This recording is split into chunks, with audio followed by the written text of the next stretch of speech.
Software engineering second unit requirements engineering మొత్తం ఒకటే వీడియోలో పెట్టాను ఫుల్ చాప్టర్. మీకు నచ్చిన చాప్టర్ ఏ టాపిక్ ఇష్టమో కింద చాప్టర్స్ పెట్టాను, ఆ టాపిక్ కొట్టేసేసి చూసేయండి, ఓకేనా.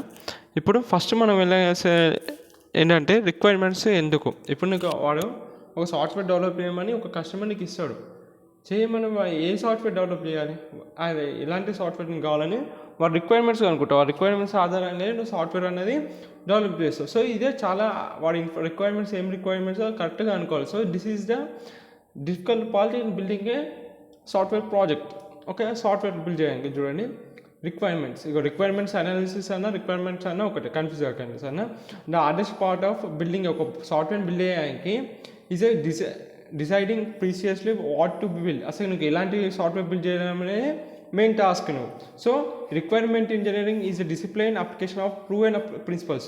సో ఈ రిక్వైర్మెంట్ ఇంజనీరింగ్లో ఏముంటాయంటే ఒక ప్రూవ్ అండ్ ప్రిన్సిపల్స్ కానీ మెథడ్స్, టూల్స్ అండ్ నోటేషన్స్ అవన్నీ ఉంటాయి అన్నమాట ఈ రిక్వైర్మెంట్స్ ఇంజనీరింగ్. దాని ఆధారంగా నువ్వు ఈజీగా వాడికి కస్టమర్ కావాల్సిన కస్టమర్ దగ్గర నుంచి రిక్వైర్మెంట్స్ అన్ని గ్యాదర్ చేసుకొని ఒక మంచి సాఫ్ట్వేర్ని నువ్వు బిల్డ్ చేయగలుగుతావు. అది దాని main purpose of requirement engineering. So ఇవేం చేస్తాయి, ప్రిన్సిపల్స్ కానీ methods, tools and notation to describe a purpose systems indeed behaviour. So correct systems try చేయొచ్చు దానికి మంచి బిహేవియర్ ఉన్నట్టు. అండ్ ఈస్ అసోసియేట్ కాన్సెప్ట్, వాడికి కావాల్సిన కాన్సెప్ట్స్ సాటిస్ఫై చేసేటట్టు ఈ ప్రిన్సిపల్స్ కానీ మెథడ్స్ కానీ టూల్స్ ఏవైతే రిక్వైర్మెంట్ ఇంజనీరింగ్ ఉంటాయో దాన్ని వాడుకొని నువ్వు బిల్డ్ చేయొచ్చు అనమాట, ఓకేనా. ఇప్పుడు functional requirements, non functional requirements ఉంటాయి. రిక్వైర్మెంట్స్ అంటే అర్థమైంది కదా, services that user expect from the system. ఒక సాఫ్ట్వేర్ ప్రాజెక్ట్ చేయమని నీకు ఇస్తాడు. సో వాడు ఏం ఎక్స్పెక్ట్ చేస్తారు, దానికి ఒక సర్వీసెస్ కావాలి. సో నాకు ఇట్లా సిస్టమ్ కావాలి, ఇట్లా సాఫ్ట్వేర్ కావాలంటే వాడు యూజర్ అనేటోడు అనుకొని నీకు అది బిల్డ్ చేయమని ఇస్తాడు. ఆ రిక్వైర్మెంట్స్ అన్ని నువ్వు గ్యాదర్ చేయాలి, ఓకే. సో నువ్వు ఏం చేస్తావు, ఆ రిక్వైర్మెంట్స్ అన్ని గ్యాదర్ చేస్తావు. ఇప్పుడు బేస్డ్ ఆన్ ఫంక్షనాలిటీ, ఒక సిస్టమ్ ఫంక్షనాలిటీ ఆధారంగా రెండు రిక్వైర్మెంట్స్ ఉంటాయి. I will repeat once again. Functionality ఆధారంగా, సిస్టమ్ యొక్క ఫంక్షనాలిటీ ఆధారంగా టూ రిక్వైర్మెంట్స్ అనేది డివైడ్ అయినాయి. ఒకటి ఫంక్షనల్ రిక్వైర్మెంట్స్, ఇంకోటి నాన్ ఫంక్షనల్ రిక్వైర్మెంట్స్. నేను ఫంక్షనాలిటీ ఆఫ్ సిస్టమ్ ఎందుకంటున్నాను మీకు అర్థమవుతుంది. ఫంక్షనల్ రిక్వైర్మెంట్స్ ఏం చేస్తుంది అంటే describe the functionality of system. Functionality system అంటే ఏంటి, example list of features provided by systems to satisfy the customer. ఏవైతే సపోజ్ నాకు ఒక ఏటీఎం సాఫ్ట్వేర్ కావాలనుకున్నాం, సో అండ్ సో నాకు ఏటీఎం సాఫ్ట్వేర్ కావాలని ఒక కస్టమర్ వచ్చి నీకు అడిగిండు, చేసిస్తాం. ఇప్పుడు 500 నోట్స్ అని వచ్చినాకనే 500 నోట్స్ అని వచ్చేసినాయి అట్లా. సో ఎగ్జాంపుల్ చెప్పిన పక్క ఏటీఎం సాఫ్ట్వేర్ ఇవ్వడారు. సో అట్లాంటివి అనమాట. ఒక సాఫ్ట్వేర్ అడిగితే వాడికి కస్టమర్కి కావాల్సిన ఏవైతే నీడ్స్ ఉంటాయో ఆ ఫీచర్స్ నువ్వు ఇచ్చేసినావు. ఆ ఇగో నాకు ఈ ఫీచర్స్ కావాలంటే ఈ ఫీచర్స్ తయారు చేసి నువ్వు ఇచ్చేసినాక కస్టమర్ సాటిస్ఫై అవుతారు కదా. సో ఆ లిస్ట్ ఆఫ్ ఫ్యూచర్స్ ఉంటాయి చూసినా, ఆ కస్టమర్కి కావాల్సిన ఫ్యూచర్స్ అన్నీ చెప్పేదే ఈ ఫంక్షనల్ రిక్వైర్మెంట్స్, ఓకేనా. List of futures provided by the system to satisfy customer. ఆ కస్టమర్ని సాటిస్ఫైకి ఏవైతే లిస్ట్ ఆఫ్ ఫ్యూచర్స్ ఉంటాయో అవన్నీ ఫంక్షనల్ రిక్వైర్మెంట్స్ కిందకి వస్తాయి, ఓకేనా. Should be complete. సో ఈ ఫంక్షనల్ రిక్వైర్మెంట్స్ అన్నీ కంప్లీట్, వాడి ఫీచర్స్ అన్నీ మనం అన్నీ కంప్లీట్ చేస్తేనే ఆ యూజర్ అనేటోడు సాటిస్ఫై అయ్యేటోడు, ఓకేనా. ఇంకా కన్సిస్టెంట్ ఉండాలి, అప్ టు డేట్ అవి చెక్ చేస్తూ ఉండాలి, ఓకేనా. ఈ ఫంక్షనల్ రిక్వైర్మెంట్స్ అంటే. నాన్ ఫంక్షనల్ రిక్వైర్మెంట్స్ అంటే వీటిని నువ్వు ఎలా ఇంప్లిమెంట్ చేస్తున్నావు.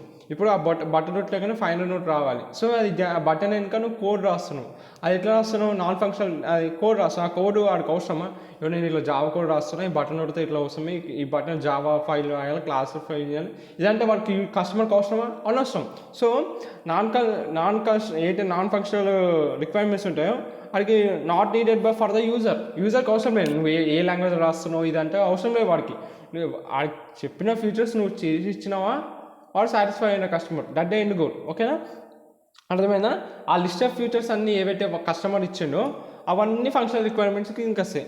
ఇప్పుడు ఇంకోసారి అర్థమైంది కదా ఫంక్షనల్ రిక్వైర్మెంట్స్. ఇప్పుడు ఆ లిస్ట్ ఆఫ్ ఫీచర్స్ని ఇంప్లిమెంట్ చేయడానికి కొన్ని వాడతాం. ఆ వాడేదాన్ని నాన్ ఫంక్షనల్ రిక్వైర్మెంట్స్ అంటారు. So not directly related to functionality of system, అవి నాన్ ఫంక్షనల్ రిక్వైర్మెంట్స్ అంటారు. How features are provided, how that features are implemented. So ఈ లిస్ట్ ఆఫ్ ఫీచర్స్ ఏవైతే ఫీచర్స్ ఉన్నాయో ఆ ఫీచర్స్ అన్నీ ఫంక్షనల్ రిక్వైర్మెంట్స్ వస్తాయి. ఈ ఫీచర్స్ నువ్వు ఎట్లా ఇంప్లిమెంట్ చేసినావు, ఎలా అవన్నిటిని ఎలా ఇంప్లిమెంట్ చేసినావు, అవన్నీ నాన్ ఫంక్షనల్ రిక్వైర్మెంట్స్ కిందకి వస్తాయి. అర్థమైందా. ఫంక్షనల్ అంటే యూజర్ ఇచ్చిన ఫీచర్స్ని లిస్ట్ ఆఫ్ ఫీచర్స్ ఇచ్చేసినావా అది. నాన్ ఫంక్షనల్ అంటే ఆ ఫీచర్స్ని నువ్వు ఎలా ఇంప్లిమెంట్ చేసినా చెప్పేది నాన్ ఫంక్షనల్ రిక్వైర్మెంట్స్. ఓకేనా, ఇవి వీడికి అవసరం లేదు, it's non needed for the user, more important then function. ఇవి అసలుకి ఆ బటన్ కొడితే ఇట్లా ఒక జనరేట్ కావాలని నువ్వు వెనక కోడే రాయకపోతే ఆ ఫ్యూచర్ ఇట్లా పని చేయదు కదా, దట్స్. సో ఫంక్షనల్ రిక్వైర్మెంట్స్ కంటే నాన్ ఫంక్షనల్ రిక్వైర్మెంట్స్ అనేవి మోర్ ఇంపార్టెంట్. కాబట్టి ఇప్పుడు ఈ ఫంక్షనల్లో ఏముండయి, నాన్ ఫంక్షనల్లో ఇంకా 3 టైప్స్ ఉంటాయి.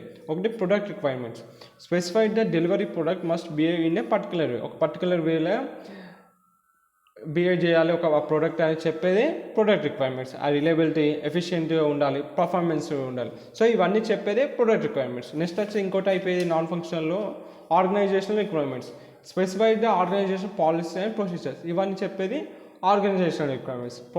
ఎగ్జాంపుల్ చూడండి, ప్రాసెస్ స్టాండర్డ్స్ అండ్ ఇంప్లిమెంటేషన్, ఇవన్నీ చెప్తారన్నట్టు organization requirements.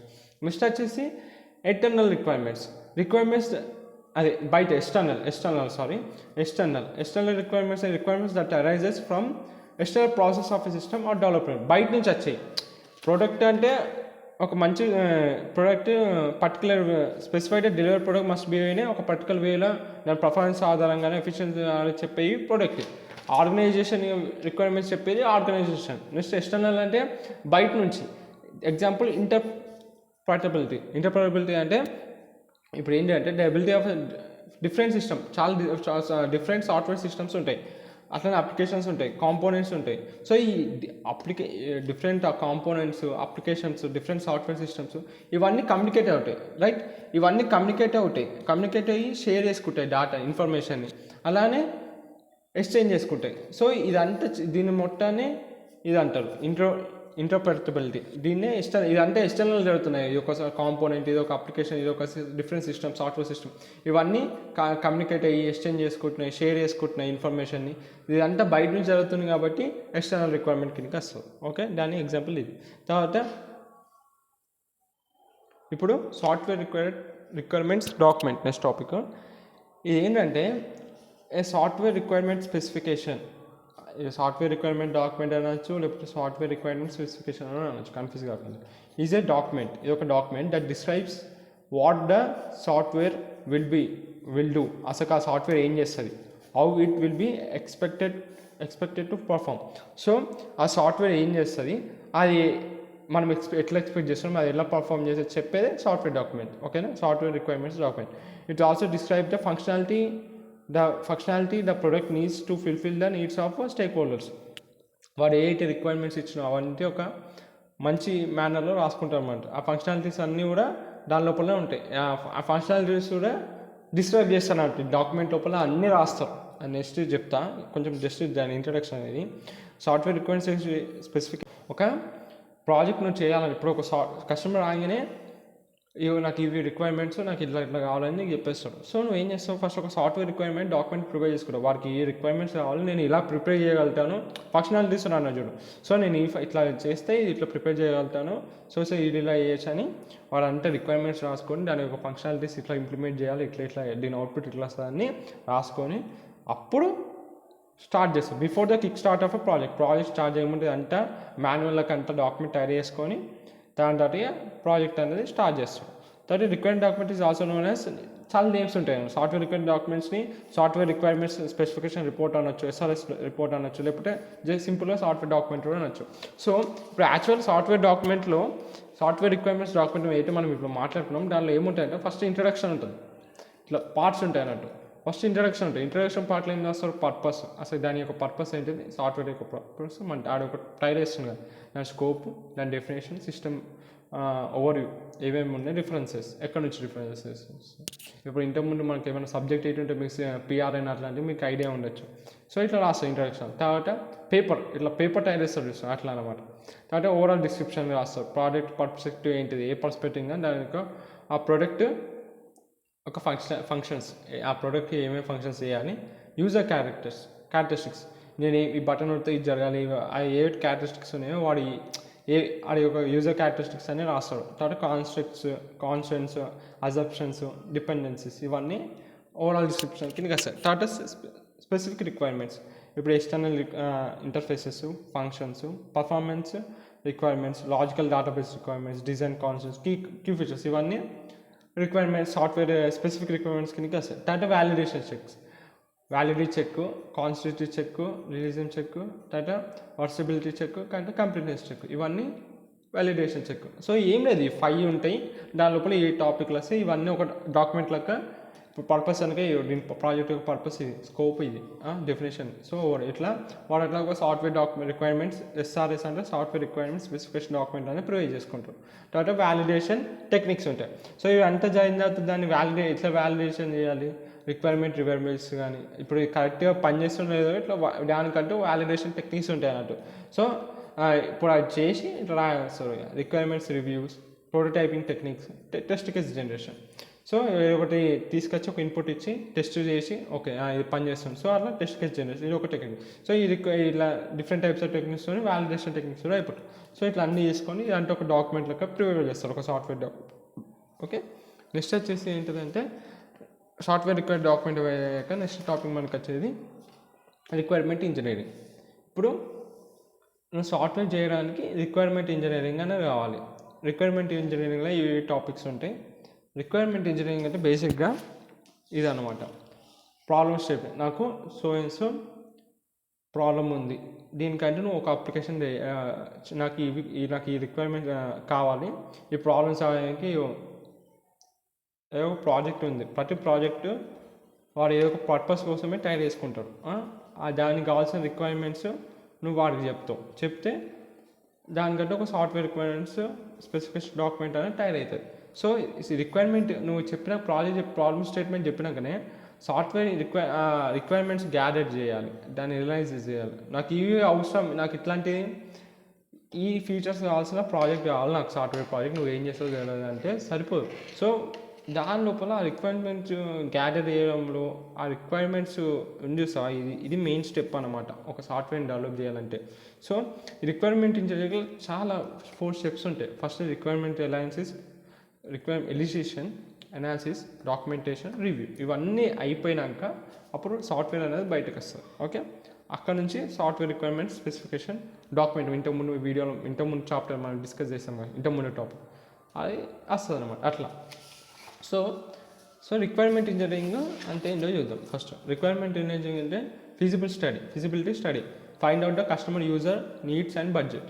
Requirement engineering first మనం ఏం చేస్తాం, ఆ కస్టమర్ యొక్క నీడ్ ఏంటి, కరెంట్ యూజర్ నీడ్, అసలు నీకు ఎలాంటి ఆ ప్రాజెక్ట్ చేస్తా దానివల్ల ఏం నీడ్ కావాలి, నువ్వు ఏం ఎక్స్పెక్ట్ చేసుకున్నావు అనేసి అడుగుతాం. అదే వాడి బడ్జెట్ ఏదో అనుకుంటాం. సో ఫిజిబిలిటీ స్టడీ చేస్తాం. తర్వాత రిక్వైర్మెంట్స్ అనాలిసిస్ చేస్తాం. What are the stakeholders requires from the system. So నువ్వు ఏం అనాలిసిస్ చేసి ఆ సిస్టమ్ నుంచి నీకు ఏం కావాలి అంటే ఆ సాఫ్ట్వేర్ నుంచి నువ్వు ఎలాంటి ఫీచర్స్ కావాలని అనాలిసిస్ చేసి ఆ రిక్వైర్మెంట్స్ని అనాలిసిస్ చేస్తాం. తర్వాత రిక్వైర్మెంట్స్ డిఫైన్ చేస్తాం. Define the requirements in the form of understandable to so నువ్వు అన్నీ అండర్స్టాండ్ చేసుకొని దాన్ని డిఫైన్ చేస్తావు. వాడికి కస్టమర్కి అర్థమవుతుంటే నువ్వు రాసి చూపిస్తావు, చెప్తావు అనమాట. తర్వాత రిక్వైర్మెంట్, ఎందుకంటే జస్ట్ వాడు ప్రాబ్లమ్ స్టేట్మెంట్ చెప్తాడు. ఇప్పుడు సపోజ్ నాకు గుర్తొస్తలేదు, ఏదైనా చిన్న ప్రాజెక్ట్ తీసుకొని చెప్తే మీకు అర్థమవుతుంది. లైక్ మన ఇప్పుడు ఒక చిన్న ఎగ్జాంపుల్ తీసుకున్నాం. ఇప్పుడు VMEG అని ఒక యాప్ కావాలి నాకు, ఒక జస్ట్ ప్రాబ్లమ్ స్టేట్మెంట్. ఒక డెవలపర్ దగ్గర పోయినా నాకు VMEG అని యాప్ కావాలి. ప్రతిసారి నేను గూగుల్కి పోయి అటెండెన్స్ చూసుకోవాలంటే మళ్ళీ కోర్స్ ఇస్తే మళ్ళీ గూగుల్ పోవాలి, అలానే నోట్స్ కావాలంటే మళ్ళీ వాట్సాప్ పోవాలి, అట్లనే అలా చాలా కావాలన్నా ప్రతిసారి నేను గూగుల్ పోవాలి, అన్ని వెబ్సైట్ కావాలి, నాకు అన్ని ఇన్బిల్ట్ ఉన్న ఒక ఫీచర్స్ ఉన్న ఒక యాప్ కావాలని అడుగుతా. జస్ట్ నువ్వు ప్రాబ్లమ్ స్టేట్మెంట్ చెప్తావు, అది ఇక్కడ స్టడీ చేస్తాడు వాడు. స్టడీ చేసి సో అట్లా ఈ రిక్వైర్మెంట్స్ ఉన్నాయని చేసుకొని నాకు అర్థమయ్యేటట్టు నీకు ఎట్లా చేయాలని అనేసి కావాలని మన ప్రాబ్లమ్ స్టేట్ పెడితే ఓకే వీడికి ఇట్లా కావాలని దాన్ని చూసుకుంటాడు, ఆలోచిస్తాడు. సో అట్లా ఆలోచించి ఒక డాక్యుమెంట్ ప్రిపేర్ చేస్తారు. అఫీషియల్ స్టేట్మెంట్ అనొచ్చు, includes board definition and specifications. So నీకు ఈ స్పెసిఫికేషన్స్ అన్నీ ఉంటాయి అనేసి ఒక డాక్యుమెంట్ అనేది ఉంటుంది. సో ఈ రిక్వైర్మెంట్ ఇంజనీర్ యొక్క జస్ట్ ఇంట్రడక్షన్. ఇప్పుడు డెప్త్లోకి పోదాం. ఇది requirements are difficult to uncover. ఆ ఏంటి డిఫికల్టీస్ ఉంటాయో చూద్దాం ఒక రిక్వైర్మెంట్ ఇంజనీరింగ్ ప్రాసెస్లో. No one give the complete requirements in the first time. నేను పోయినా నాకు ఇప్పుడు ఫస్ట్ నాకు న్యూ ఫ్యూచర్లో కావాలి VMEG యాప్కి అని చెప్పిన. తట్టుకొని నాకు రేపు ఇంకో ఆలోచన వస్తుంది, ఇంకో థాట్, సరే బస్సు లొకేషన్ కూడా నాకు కావాలని మళ్ళీ పోయి వాడికి ఇంకోసారి మళ్ళీ చెప్తా. సో అన్ని రిక్వైర్మెంట్స్ నేను ఒకసారి చెప్పాను డెవలపర్కి. సో దానివల్ల ఏమైపోతుంది, డెవలప్ చేసేటప్పుడు కష్టం అయిపోతుంది, మళ్ళీ కోడ్ మళ్ళీ దాన్ని ఇంకా ఇంప్లిమెంట్ చేయాలి. సో అలాంటప్పుడు ఇది ఒక one of the difficulty. Requirements అన్నీ ఒకటిసారి అన్కవర్ కావు. సో నో వన్ విల్, ప్రతి ఒక్క యూజరు కస్టమర్ అంటాడు ఆ రిక్వైర్మెంట్స్ అని ఫస్ట్ టైంలో ఇవ్వలేదు. ఒక ఇచ్చినా కూడా if someone does then also requirements are incomplete. Okay నేను ఇచ్చేసిన, నాకు ఇంటర్ సాలరీ బై అని 3 ఇచ్చేసి వెళ్ళిపోయినా, కానీ ఏంటి మళ్ళీ ఇంకా రిక్వైర్మెంట్స్ కావాలి పడుతుంది అని చెప్పలేం, గ్యారంటీ అయినా. సో అట్లా అనమాట, ఇది ఒక difficulty. That requirements changes, that with the development process the requirements get added or changed as the user begins to understand the system and is are real. ఆ అప్లికేషన్ ఇంత అయినాక నాకు ఇంత ఇక్కడ వరకు వచ్చిన అప్లికేషన్ అని చూపిస్తాను నేను. డెవలపర్ అనేటువంటి నాకు చూపిస్తాను, నాకు ఇది వచ్చలే, అడ్డు నేను ఏదో ఎక్స్పెక్ట్ చేసినా ఇక్కడ ఏదో ఉంది, సో నేను చేంజ్ చేస్తాను, లేకపోతే కొట్టే యాడ్ చేస్తాను. సో అట్లా అన్నది ఆ రిక్వైర్మెంట్స్ అనేది చేంజ్ అవుతూ ఉంది. డెవలప్మెంట్ అనేటోడికి కష్టం అవుతుంది, అంటే రిక్వైర్మెంట్స్ ఇంజనీరింగ్లో డిఫికల్టీస్. టైట్ ప్రాజెక్ట్ షెడ్యూల్, ఇంకేం చేయాలంటే నేను ఒక షెడ్యూల్ ఇచ్చేస్తాను, నాకు 2 వారాల లోపల నేను చెప్పిన ఫీచర్స్తో రిక్వైర్మెంట్స్తో నాకంటూ ప్రాజెక్ట్ ఆ సాఫ్ట్వేర్ అనేది నువ్వు ఏం చేస్తానో అది అని వాడికి చెప్తాను. సో ఆ డెడ్ లైన్ అనేది లోపల వాడికి ఏమైపోయినాయి, తక్కువ time, in less time we cannot find all the requirements. ఇది తక్కువ టైం, నాకు ఇంత డెడ్ లైన్ ఇచ్చేసిన, నాకు కావాలి, నాకు ఇచ్చేసాయంటే వాడికి అయితే డెవలప్ చేసేవాడికి వాడికి తెలియదు, అరే ఇంకేమేమి చేయాలన్నా వాడికి వాడి ఇంప్రెస్ చేయాలంటే ఇంకా ఏ ఫీచర్స్ యాడ్ చేయాలి. సో వాడికి అన్ని ఫీచర్స్ తెలియదు. సో టైట్ ప్రాజెక్ట్ షెడ్యూల్ అంటే తక్కువ టైంలో వాడు అన్ని రిక్వైర్మెంట్స్ని గ్యాదర్ చేయలేడు. లైక్ ఎట్లా అంటే ఇప్పుడు నాకు 10 నిమిషాలు టైం ఇచ్చేస్తాం, వాడికి 10 నిమిషాలు టైం ఇచ్చేసేసి నీకు 10 నిమిషాలు ఇస్తున్నా, కస్టమర్ దగ్గర నుంచి వాడికి ఏమేమి రిక్వైర్మెంట్స్ కావాలో పోయి గ్యాదర్ చేసుకుపోవని పంపిస్తాడు డెవలపర్ అనేటువంటి. సో వాడు 10 నిమిషాల రిక్వైర్మెంట్స్ అని గ్యాదర్ చేయరు. సో తక్కువ టైంలో ఎక్కువ రిక్వైర్మెంట్స్ అని గ్యాదర్ చేయలేకపోతే టైట్ ప్రాజెక్ట్ షెడ్యూల్ అంటారు. కమ్యూనికేషన్ బ్యాడ్, ఎందుకంటే యూజర్ అండ్ డెవలపర్ అనేటువంటి ఇద్దరు. నేను ఒక యూజర్ పరంగా చూద్దాం, ఆ డెవలప్ చేసేవాడు వాడికి టెక్నికల్ నాలెడ్జ్ ఉంటుంది, జావానో ఎక్స్ఎంఎల్నో వాళ్ళకి కోడింగ్ పరంగా టెక్నికల్ నాలెడ్జ్ ఉంటుంది, ఆ టెక్నికల్ నాలెడ్జ్ నాకు ఉండదు. సో ఇక్కడ ఏమైపోయినాయి, కమ్యూనికేషన్ బ్యారియర్ క్రియేట్ అయినాయి, వాడికి డెవలపర్ అనేటోడికి, అటు సైడ్ అనేటోడికి, ఇటు సైడ్ యూజర్ అనేటోడికి. So it is difficult technical background and taste. వాడు నేను ఒకటి చెప్తే వాడు టెక్నికల్ బ్యాక్గ్రౌండ్ జావాలో ఇట్లా చేస్తే ఇట్లా అవుతుంది, సో జావాలో నేను అది ఇంప్లిమెంట్ చేయలేను ఆండ్రాయిడ్ స్టూడియోలో అని చెప్తాడు. చెప్పిన తర్వాత నాకు అది అర్థం కాదు, ఎందుకంటే వాడి టెక్నికల్ బ్యాక్గ్రౌండ్ వేదా, నా టెక్నికల్ బ్యాక్గ్రౌండ్ వేడా. సో అట్లా కస్టమర్ యొక్క కమ్యూనికేషన్ బ్యారియర్ అనేది క్రియేట్ అవుతుంది. ఇది one of the difficulty in requirement ఇంజనీరింగ్లో. That lack of resources. Okay అన్ని బరాబర్ దొరికినాయి, అన్నీ వేసినా అన్న కూడా వాడు డెవలపర్ అనేటోడికి there may not have enough resources to build the software that can do everything the customer wants. నేను ఒక 10-20 ఫీచర్స్ చెప్పినా నాకు 20 చేసేసిన, ఓకే అన్న మంచిగా తీసుకుండు, ఇలా రాసుకుండు, పోయిండు, డాక్యుమెంట్ క్రియేట్ చేసుకుండు, చేద్దామంటే వాళ్ళ దగ్గర రిసోర్సెస్ లేవు, చిన్న కంపెనీ, స్టార్టప్ లాంటి కంపెనీ.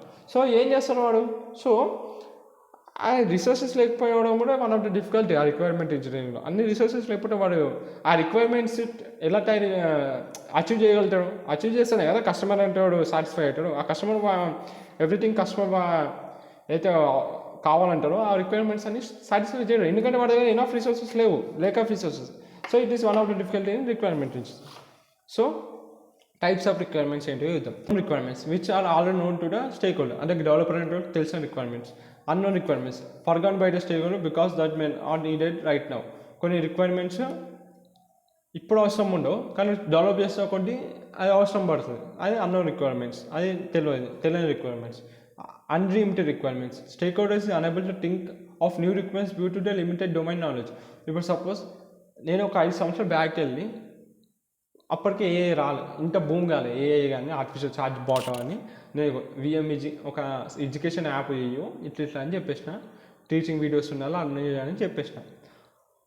అరే దీని లోపల చాట్ బాట్ పెట్టడం ఆర్టిఫిషియల్ ఇంటెలిజెన్స్ పెట్టడం అని వాడికి తెలుసా, వాడి డొమైన్ నాలెడ్జ్ ఉందా వాడికి ఏఐ పైన లేదు. ఆ అప్లికేషన్ అదే ఎడ్యుకేషన్ ఛానల్లో ఏఐ కానీ చాట్ జీపీటీ కానీ పెట్టచ్చు అని లేదు, ఆ డొమైన్ నాలెడ్జ్ వాడికి లేదు అవగాహన లేదు.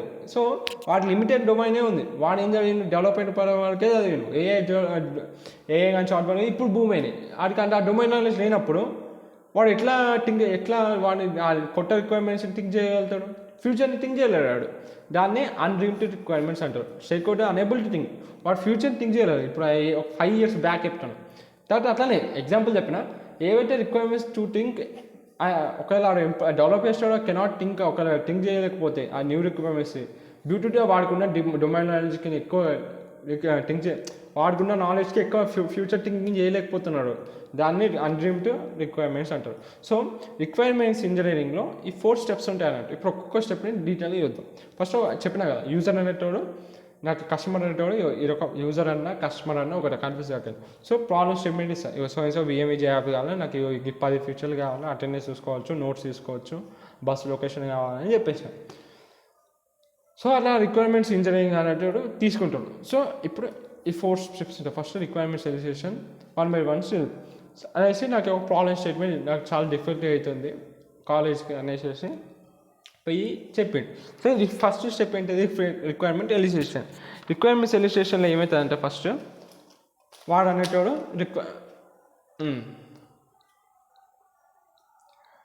మెథడ్స్ ఉంటాయి, methods of requirements analysis.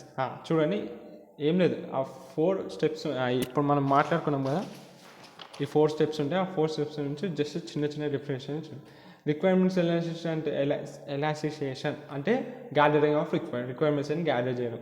Next వచ్చేది ఏంటిదంటే రిక్వైర్మెంట్స్ ఎనాలిసిస్. కనిపిస్తుంది కదా, రిక్వైర్మెంట్స్ ఎనాలిసిస్. రిక్వైర్మెంట్స్ ఎనాలిసిస్ ఏం చేస్తాం, requirements are analyse to identify inconsistency, defects etcetera to resolve the conflicts.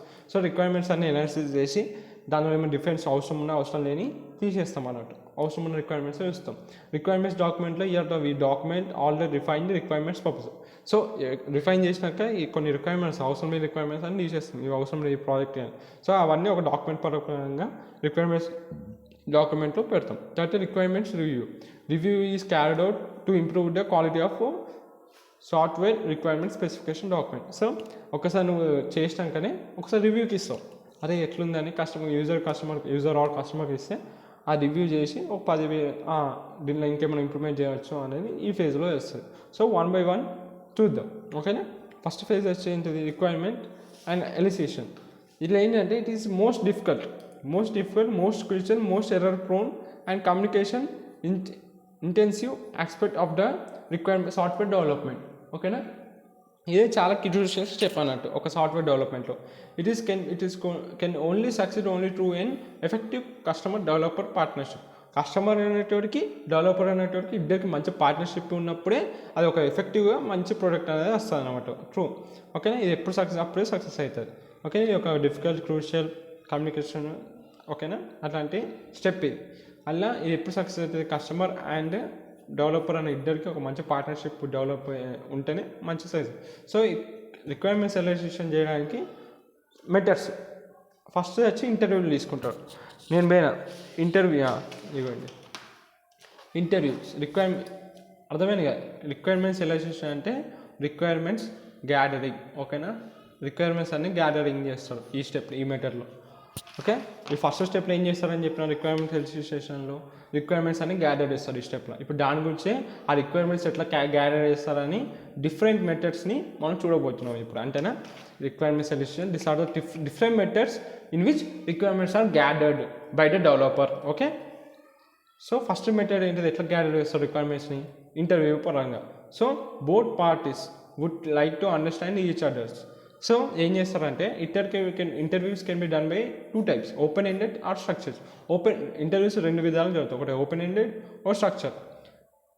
Open ఎండెడ్లో ఏం చేస్తారంటే there are no present agenda context free questions can be asked to understand the problem, to have overview of the situation. So open ఎండెడ్లో ఏం చేస్తారంటే అది ఎవరికైతే customer ఉన్నాడో అని పిలిచి అని ఇంటర్వ్యూ చేస్తాడు. సో ఫ్రీ క్వశ్చన్స్ అడుగుతాడు. ఆడు అడిగిన క్వశ్చన్ ఆడికి వచ్చిన ఎన్ని క్వశ్చన్లు అడుగుతాడు, ఫ్రీ క్వశ్చన్స్ అడిగేసేసి ఆ ప్రాబ్లమ్ని ఫస్ట్ అర్థం చేసుకొని ఆ సిచ్యువేషన్ యొక్క ఓవర్వ్యూ తెలుసుకుంటాడు. స్ట్రక్చర్లో ఏం చేస్తారంటే ఈ structure agenda is preset. Agenda అనేది ప్రీసెట్గా ఉంటుంది అనమాట. కొన్ని ఈ క్వశ్చన్లు అడగాలని అనుకుంటాడు, ఆ క్వశ్చన్లో అడుగుతాడు. ఇగో ఇంటర్వ్యూలు ఇట్లుంటాయి అనమాట. గ్రూప్ ఇంటర్వ్యూస్ ఉండొచ్చు స్ట్రక్చర్, ఓకేనా. స్ట్రక్చర్ అంటే తర్వాత 1-to-1 ఒకరి నుంచి ఒక్కడే అడుగుతాడు యూజర్కి. తర్వాత నాన్ స్ట్రక్చర్ ఓపెన్ ఇంటర్వ్యూస్, ఇప్పటికి చెప్పిన oral, return, different types of ఇంటర్వ్యూస్తోని ఆ కస్టమర్ నీకు ఏమేమి రిక్వైర్మెంట్స్ కావాలని గ్యాదర్ చేసుకుంటారు, ఓకే. నెక్స్ట్ మెథడ్ వచ్చేసి బ్రెయిన్ స్ట్రోమింగ్లో ఏం చేస్తారంటే ఇది ఒక గ్రూప్ డిస్కషన్ లాంటిది అనమాట. It's kind of group discussions which lead to ideas very quickly. Group discussion చేసే ఐడియాస్ జెల్లస్, ఇప్పుడు నేను కొంచెం చెప్తా, వాడు ఇంకొంచెం చెప్తా, దాన్ని ఇంప్లిమెంట్ చేసి అట్లా అనమాట. Help to promote creative thinking. ఇట్లా క్రియేటివ్ థింకింగ్ అనేది ప్రమోట్ అవుతుంది ఇట్లా గ్రూప్ డిస్కషన్ పెట్టుకొని ఆ రిక్వైర్మెంట్స్ అని గ్యాదర్ చేస్తే కస్టమర్స్ నుంచి అయినా. ఓకే, వెరీ పాపులర్ ఈ నవ్ డేస్లో, very popular and is being used most of the organization. చాలా ఆర్గనైజేషన్లో కూడా యూజ్ చేస్తున్నారు. All participates are encourage to say whether whatever the idea come to their mind. So ఒక గ్రూప్ డిస్కషన్లకి అట్లా ఒక 10-20 మంది కూర్చుంటారు, కస్టమర్ని పిలుస్తారు, ఆడు అడుగుతాడు, ఆడొక అట్లా పిలిచేసి కస్టమర్ అంటే కొన్ని గ్రూప్ ఒక ఆర్గనైజేషన్ నాకు ఈ సాఫ్ట్వేర్ కావాలని వస్తారు. సో గ్రూప్ డిస్కషన్ కూర్చోబెట్టి అందరినీ మీకు నచ్చిన మైండ్లోకి వచ్చి చెప్పేయండి అనేసి చెప్పేసి దాన్ని ఇంకా క్రియేటివ్గా థింకింగ్ అనేది వస్తుంది. దానివల్ల వాడు తప్పు చెప్పినా ఒక లేచి చెప్పిండు ఒక ఐడియా, ఆ తప్పు చెప్పినా వాడిని ఏం క్రిటిసైజ్ చేయమన్నట్టు. No one will be criticise for any idea no matter how crazy it seems. ఎంత చెండాలుగా ఉన్నా వాడు ఐడియా, ఇప్పుడు ఒక గ్రూప్ డిస్కషన్ జరిగే గ్రూప్ డిస్కషన్ ఒక లేచిండు, వాడి ఐడియా చెప్పిండు, అది ఎంత చెండాలుగా ఉన్నా ఎంత నచ్చకపోయినా వాడిని ఏం క్రిటిసైజ్ చేయం. అది బ్రెయిన్ స్ట్రోమింగ్లో. ఓకే, నెక్స్ట్ డిల్పీ టెక్నిక్లో ఒక రౌండ్ టేబుల్ లెక్క, ఇట్లా ఒక రౌండ్ టేబుల్ ఓకే గ్రూప్ డిస్కషన్లో వాడికో ఎక్స్కో వైకో జెడ్కో జరుగుతుంది. నీలాంటి నాలాంటి ఇంట్రోవర్ట్స్ ఉంటారు కదా, లైక్ ఇంట్రోవర్ట్స్. ఓకే, ఇంట్రోవర్ట్స్ ఉంటారు, వాళ్ళు ఎక్కువ మాట్లాడలేరు గ్రూప్ డిస్కషన్స్లో. సో వాళ్ళ కోసం ఇట్లాంటి టెక్నిక్ అనేది పనిచేస్తుంది. సో ఇట్లా రౌండ్ టేబుల్లో కూర్చొని 1 2 3 4 5 6 మెంబర్స్ వస్తాయి. వీళ్ళ అందరి దగ్గర పేపర్లు ఉంటాయి, ఇలా అన్ని పేపర్స్ ఉంటాయి. ఆ పేపర్స్ అందరికీ ఇచ్చేసేసి వారికి కావాల్సిన రిక్వైర్మెంట్స్ రాస్తాం. ఇలా రాకేసి ఇది ఒక పేపరు, ఇది ఒక పేపరు, ఇట్లా రౌండ్ టేబుల్లో కూర్చొని ఆ రిక్వైర్మెంట్స్ సో ఎక్స్ రాసేసి ఇట్లా రిక్వైర్మెంట్ పేపర్ను ఎక్స్చేంజ్ చేసుకుంటాం. పేపర్ టాటా వాడి పేపర్ వీడియో ఎక్స్చేంజ్ చేసుకుంటారు. అట్లా అందరు పేపర్ ఎక్స్చేంజ్ చేసుకుంటూనే ఉంటారు ఎప్పటి వరకు అది వాడు అనుకున్నది రీచ్ అయ్యే వరకు ఆ రిక్వైర్మెంట్స్. ఓకే, అట్లా అనమాట. సరేనా, అది ఇప్పుడు ఇంగ్లీష్లో చదువుతాను, నేను చెప్పింది ఇక్కడ ఇంగ్లీష్లో రాసినది.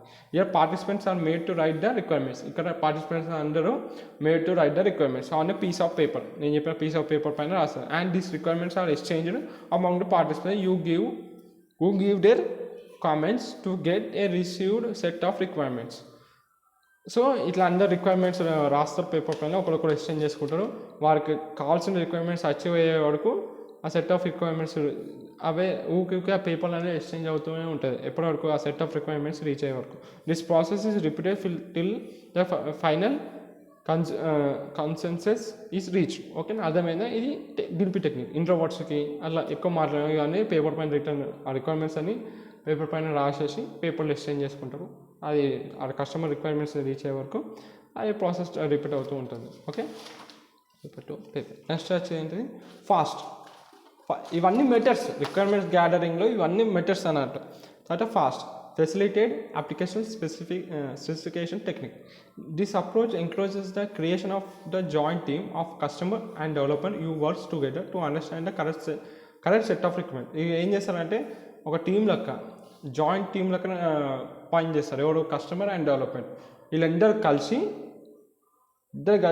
ఆ రిక్వైర్మెంట్స్ని అర్థం చేసుకోవడానికి, అండర్స్టాండ్ చేసుకోవడానికి, కరెక్ట్ సెట్ ఆఫ్ రిక్వైర్మెంట్స్ని అండర్స్టాండ్ చేసుకోవడానికి కస్టమర్ ప్లస్ డెవలపర్ వీళ్ళిద్దరు కలిసి జాయింట్ టీం లెక్క పనిచేస్తారు. దాన్ని ఫాస్ట్. ఇప్పుడు కస్టమరు డెవలపర్ అన్నట్టు ఇద్దరు కలిసి రిక్వైర్మెంట్స్ ఏంటి, నాకు ఏం ఇద్దరు ఈ ప్రాజెక్ట్ ఏం రిక్వైర్మెంట్స్ అవసరం, సెట్ ఆఫ్ రిక్వైర్మెంట్స్ అవసరం, కలిసి పనిచేస్తే కలిసి ఉంటే కలుసుకమా ఓకే అట్లా యూనిటీ స్ట్రెంగ్త్. సో ఇద్దరు కలిసి చేసేటప్పుడు ఆ పని జరగకపోతుంది. అందుకే నేను ఫాస్ట్ అవుతుంది. Facility application specific technique.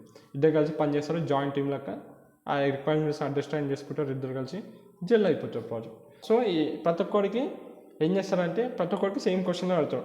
What surrounds the system, produced of by the system, used by the system, list of services, constants, performance criteria, creation. Then we divide this list into a smaller list to work into smaller teams. ఒక అర్థమైందా? So ఇట్లా ఒక prepare list చేసి ఆ లిస్ట్ని this list into ఇంకా small లిస్ట్లకి వేసి work in the smaller teams. ఆ లిస్ట్ ఉందా ఇప్పుడు లిస్ట్ నేను చెప్పిన లిస్ట్ ఒక లిస్ట్లకే వేసి ఆ లిస్ట్ ఇంకా స్మాలర్ లిస్ట్లకే వేసి ఆ స్మాలర్ టీమ్స్కి ఇట్లా డివైడ్ చేస్తారు. అట్లా అన్నప్పుడు పని అనేది జల్ అయిపోతుంది.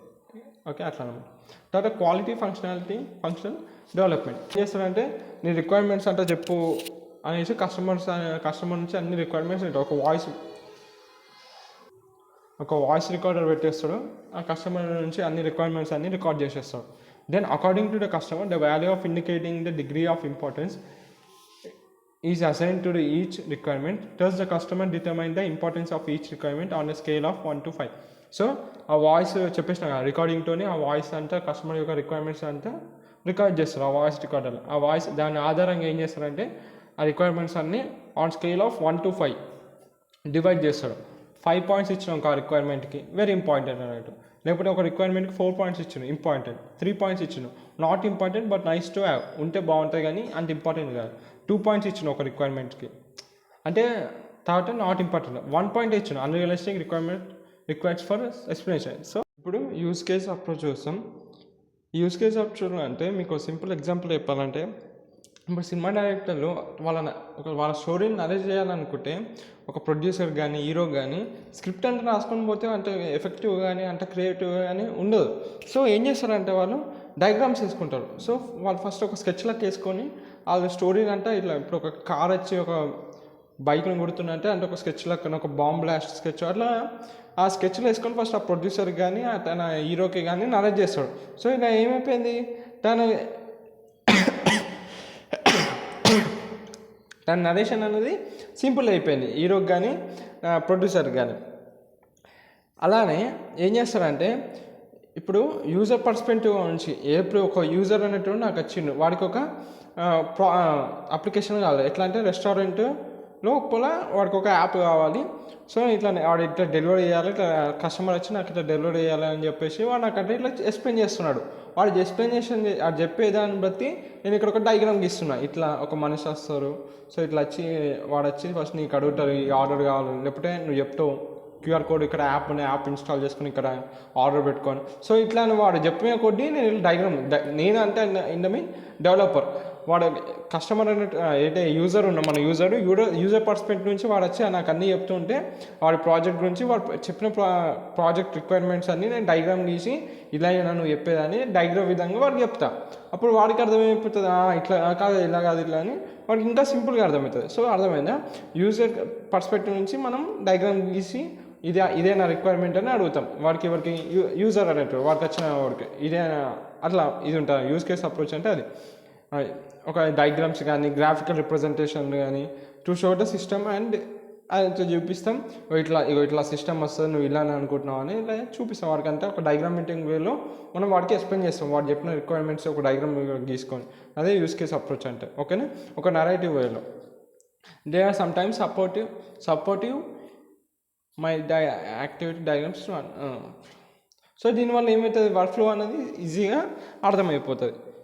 నెక్స్ట్ వచ్చేది రిక్వైర్మెంట్ అనాలిసిస్. ఈ ఫేజ్లో ఏమవుతుందంటే ఇప్పుడు అన్ని రిక్వైర్మెంట్స్ గ్యాదర్ చేసినాం కదా, ఇప్పుడు గ్యాదర్ చేసిన రిక్వైర్మెంట్స్ కొన్ని అవసరం లేని రిక్వైర్మెంట్స్ ఉంటాయి.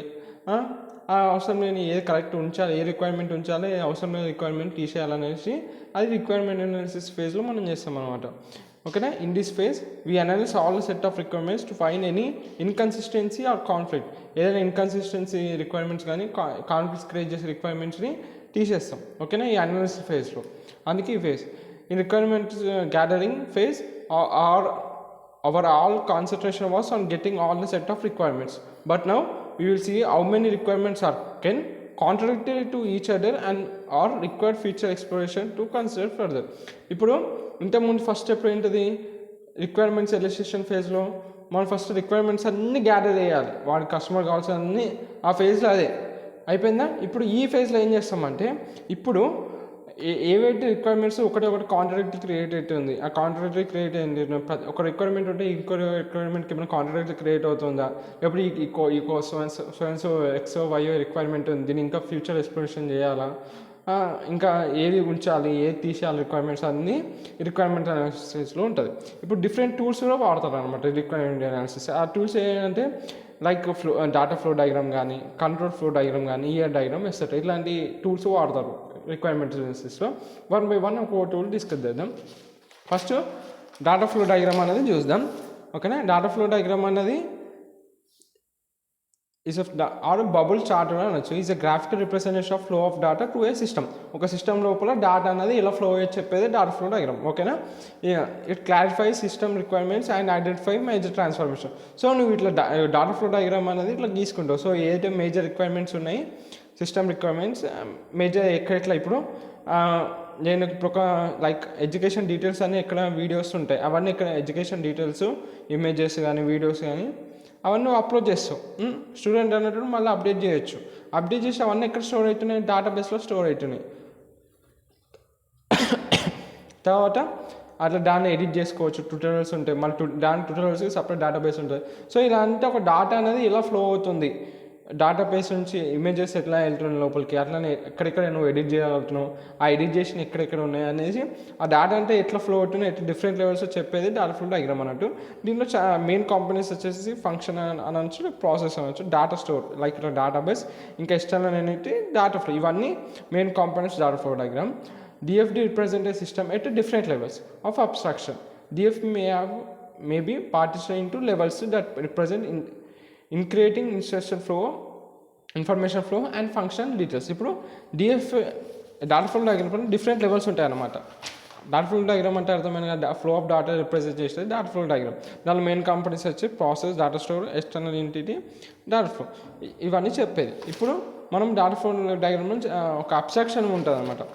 ఏం చేస్తారంటే డిఫరెంట్ లెవెల్ ఆఫ్ అబ్స్ట్రాక్షన్ ఉంటుంది. అలా కొన్ని ఇప్పుడు అలా లెవెల్స్ చెప్తారు చూడండి. డేటా ఫ్లో డయాగ్రామ్లో 0 లెవెల్ ఉంటుంది, 1 లెవెల్ ఉంటుంది, 2nd లెవెల్ ఉంటుంది. ఓకేనా. 0 లెవెల్ ఏముంటుందంటే ఇప్పుడు నేను ఒక స్టూడెంట్ రిజల్ట్ మేనేజ్మెంట్ అనేది చేస్తున్నా, దాని లోపల ఏమేమి ఉంటాయో చెప్తాను. జస్ట్ 0 లెవెల్లో ఇది రిప్రజెంట్ ఎంటైర్ సిస్టమ్, ఒక సిస్టమ్ మొత్తం చెప్తుంది. 0 లెవెల్ మొత్తం డెప్త్లోకి వెళ్ళాలన్నమాట. జస్ట్ ఓవర్వ్యూ ఇస్తుంది. నేను చేసేది స్టూడెంట్ రిజల్ట్ మేనేజ్మెంట్ అని చెప్తే ఒక సింగిల్ బబుల్ చెప్తే provide all the overall picture of the system యొక్క ఓవరాల్ పిక్చర్ అని చెప్తుంది. ఓకేనా. తర్వాత లెవెల్ 1కి వచ్చేసరికి ఇలా నుంచి ఏదో ఒక టాపిక్ తీసుకున్నాం, లైక్ ఏదో ఒక login activity, student info entity అని చెప్పేసి లెవెల్ 0లో ఏదో ఒక దాన్ని తీసుకొని దాని యొక్క ఫంక్షన్ చెప్తాను అనమాట. దీని ఏదైనా మొత్తం ఒక సిస్టమ్ యొక్క మొత్తం చెప్పేది 0 లెవెల్. లెవెల్ 1లోకి వచ్చేసేది ఏదో ఒక ప్రతి ఒక్క ఏదైతే ఎంటిటీస్ ఉంటాయో దాని యొక్క డీటెయిల్ డిస్క్రిప్షన్ ఉంటుంది. It represent the main functions of the system. ఇవన్నీ ఫంక్షన్స్ అంటాయి కదా, లాగిన్ కానీ సైన్ అవుట్ కానీ ఇవన్నీ ఏటా సిస్టమ్ ఉన్నాయో దాని యొక్క ఫంక్షన్ యొక్క ప్రతి ఒక్క ఫంక్షన్ యొక్క ఎక్స్ప్లెనేషన్ ఉంటుంది లెవెల్ 1లో. అవుట్ డే ఇంటరాక్టివిటీ ఇచ్చేది, మళ్ళీ ఒక్కొక్కటి ఎలా ఇంటరాక్ట్ అవుతున్నాయో చెప్పేది లెవెల్ 1. లెవెల్ 2 వచ్చేసరికి it represent a process with in the. ఇప్పుడు దీన్ని ఇంకా సపరేట్. లెవెల్ 0 అనేది టోటల్ ఓవరాల్ మొత్తం చూపిస్తుంది. లెవెల్ 0లోకి వచ్చి ప్రతి ఫంక్షన్ ఎట్లా ఇంటరాక్ట్ అవుతుంది ఇంకో ఫంక్షన్తో అని చెప్పేది.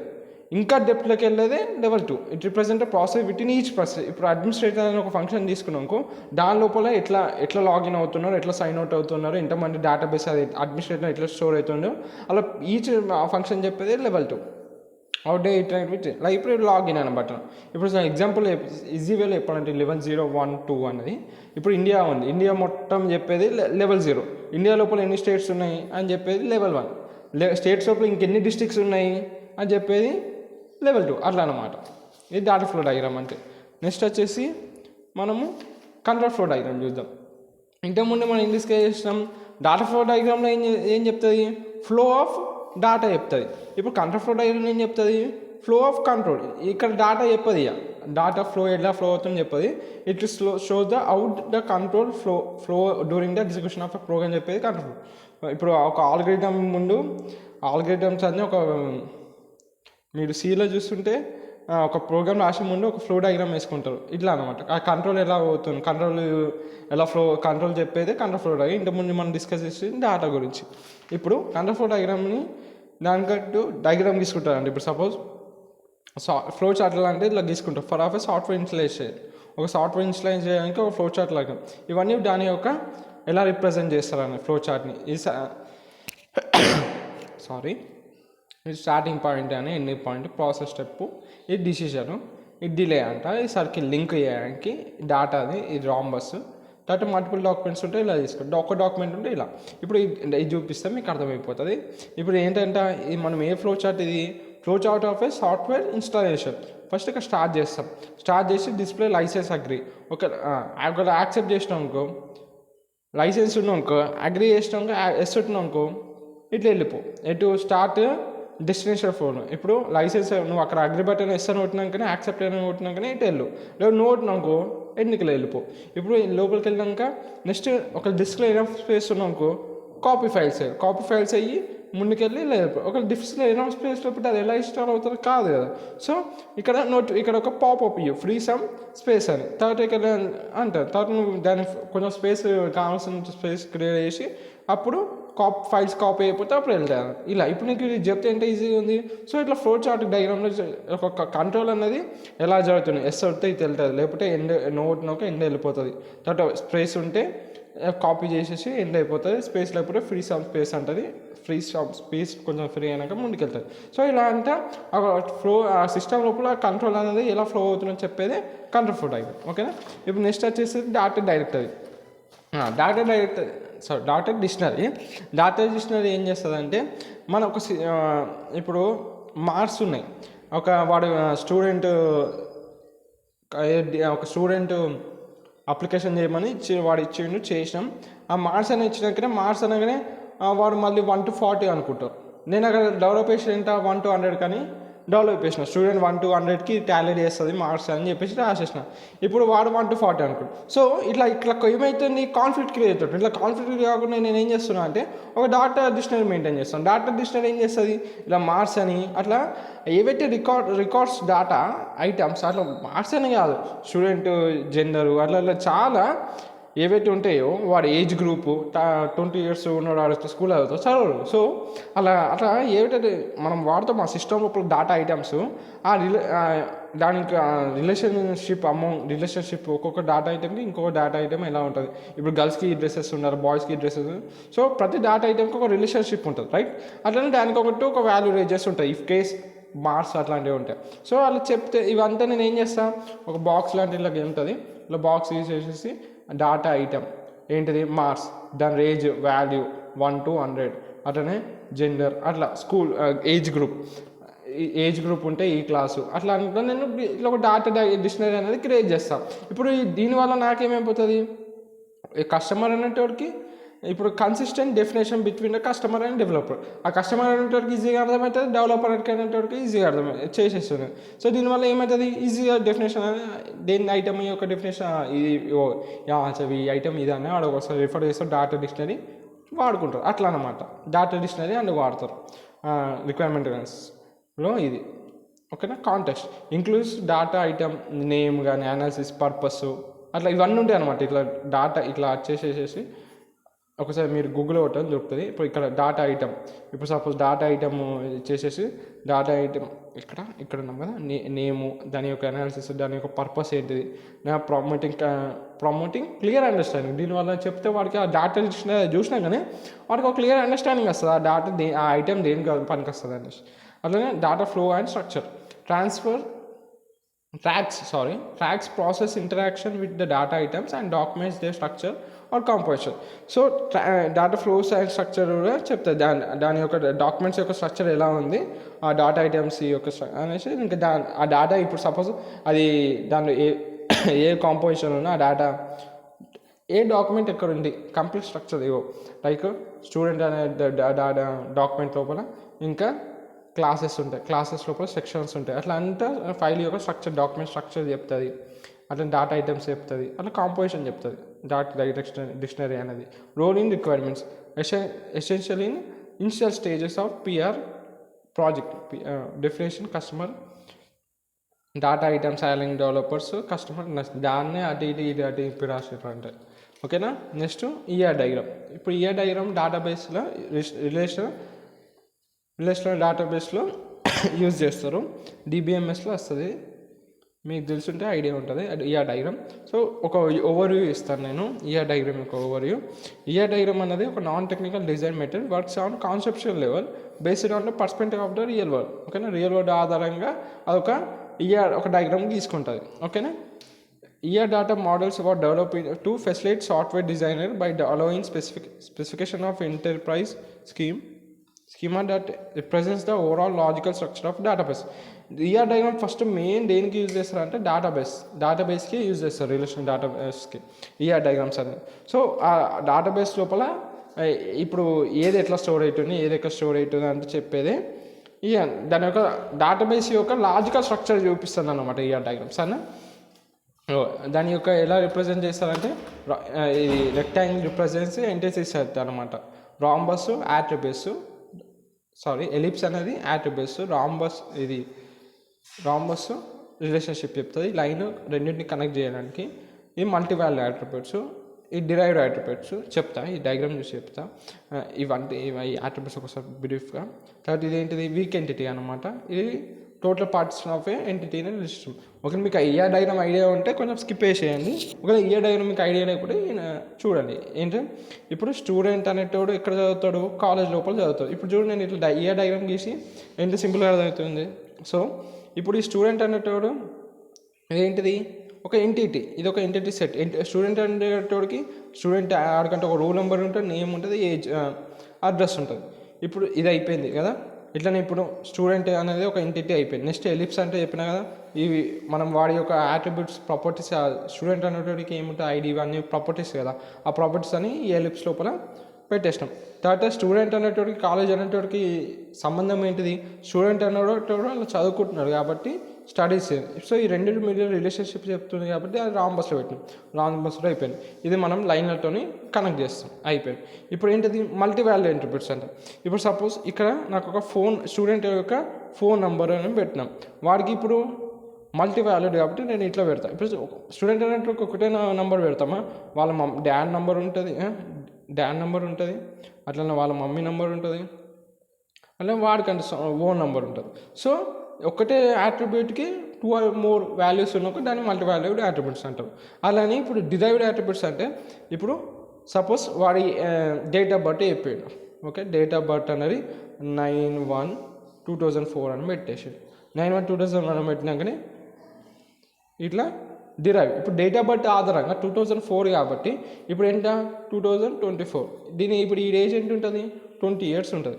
సో దీంతో మనం ఏం చేయొచ్చు, ఏజ్ అనేది డిరైవ్ చేయొచ్చు కదా. అందుకే డేట్ ఆఫ్ బర్త్ అనేది డిరైవ్డ్ యాట్రిబ్యూట్ అంటారు. ఓకేనా. ఒక ఎంటిటీ ఇంకో దానిపైన ఎంటిటీ, ఇప్పుడు ఇవి స్టూడెంట్ అనేది ఇంకొక ఎంటిటీ సెట్ పైన డిపెండ్ అయినా కూడా దాన్ని వీక్ ఎంటిటీ అంటారు. ఓకేనా. ఈ టోటల్ ఒకవేళ స్టూడెంట్ అన్నట్టు టోటల్ పార్టిసిపేట్ అయినా రిలేషన్షిప్లో అప్పుడు డబుల్ గీతలు పెడతాం. ఓకేనా.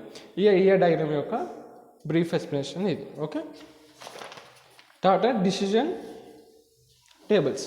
ఓకేనా. డిసిజన్ టేబుల్స్ అంటే ఇది చదువు చిన్న, ఇది చూడండి, చూస్తే మీకు అర్థమైపోతుంది డిసిజన్ టేబుల్స్ ఎందుకు వాడతాం మనము అనేసి మీకు అర్థమైపోతుంది. ఇప్పుడు డిసిజన్ టేబుల్స్ ఏం లేదు, సింపుల్ 4 కాంపోనెంట్స్ ఉంటాయి. 1, 2, 3, 4. ఓకే.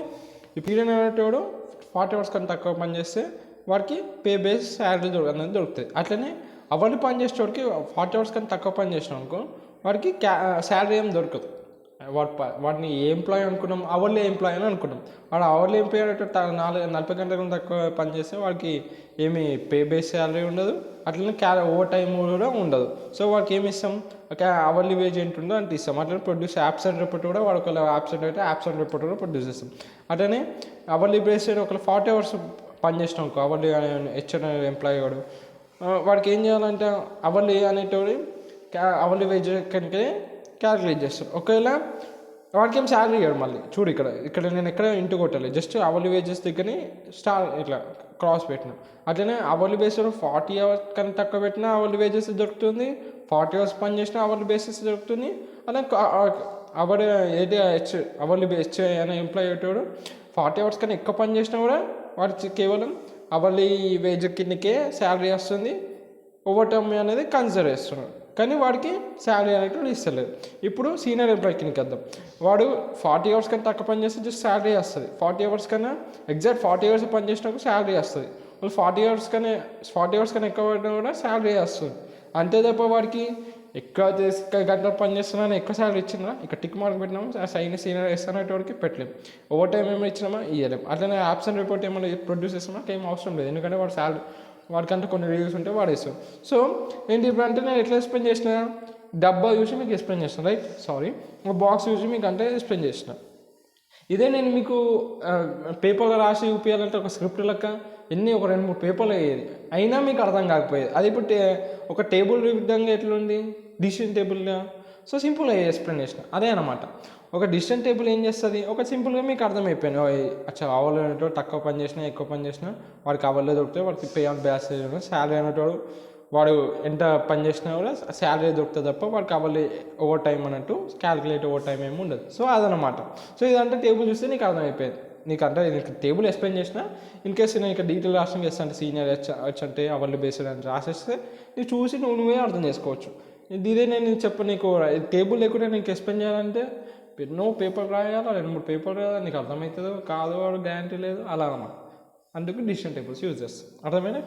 ఓకే. ఇప్పుడు ఇది requirement table is a brief visual representation for specific which access to perform depending on the given conditions. ఈ గివెన్ కండిషన్స్ అకార్డింగ్గా అవన్నీ ఒక టేబుల్ రిప్రజెంటేషన్లో విజువల్గా రిప్రజెంట్ చేస్తాం. A decision table is good way to settle with the different combination inputs with the corresponding outputs. ఇప్పుడు చూడండి, ఇప్పుడు software network less కానీ 40 hours కన్నా తక్కువ పని చేస్తే ఈ అవుట్పుట్ ఉంటుంది.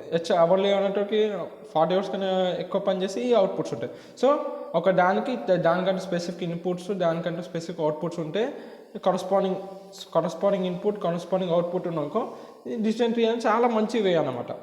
Decision tables is very much helpful in requirements management and test design techniques. ఓకేనా?